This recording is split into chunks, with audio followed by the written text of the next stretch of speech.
శ్రీ లక్ష్మీనరసింహ పరబ్రహ్మణే నమః. పరమ పవిత్రమైనటువంటి భద్రాద్రి దివ్యక్షేత్రంలో కోరిన కోరికలు తీర్చేటువంటి కల్పవృక్ష నారసింహ స్వామి వారి యొక్క దివ్య సన్నిధిలో ఈ మహాలయ పక్షాలు 15 రోజులు కూడా సెప్టెంబర్ 8 నుంచి సెప్టెంబర్ 21వ తారీఖు దాకా ప్రాతకాలంలో ఉదయం 8 గంటల నుంచి ప్రత్యక్షంగా గోపూజ ఉంటుంది. గోపూజ అనేటువంటిది మన పితృదేవత ప్రీతికరంగా ఎవరైతే చేసుకుంటారో, గోవుకు ఆహారాన్ని అందిస్తారో, గోసేవ చేసుకుంటారో, గోదానాన్ని నిర్వహించుకుంటారో, ఇవన్నీ కూడా పితృదేవతల ప్రీతికరంగా జరిగేటువంటివి. మనం కూడా ఎవరైనా పితృదోషాలు ఉన్నాయి, పితృకార్యాలు చేయాలి, మహాలయ పక్షాల్లో మనం ఎన్ని పితృకార్యానికి సంబంధించినటువంటి ఎన్ని కార్యక్రమాలు మనం చేస్తామో అంత విశేషమైనటువంటి ఉన్నతి, కుటుంబ ఉన్నతి కలుగుతుంది అని చెప్తారు. గోవు ఎప్పుడైతే గోవును దానం చేస్తామో మనం పరమపదించిన తర్వాత వైతరిణిని దాటిస్తుందని చెప్తారు.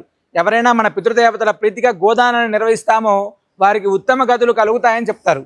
ఇవన్నీ కార్యాలు కూడా మనం పరమ పవిత్రమైనటువంటి భద్రాద్రి దివ్యక్షేత్రంలో కల్పవృక్ష నరసింహస్వామి వారి సన్నిధిలో చేసుకోవడానికి అవకాశం ఉంది. మీరు కూడా మీ పితృదేవత ప్రీతిగా గోసేవ చేసుకుందాం. తప్పకుండా రండి, ఈ యొక్క స్వామివారిని దర్శించండి, సకల శుభాలను పొందండి. సర్వే జనా సుఖినో భవంతు.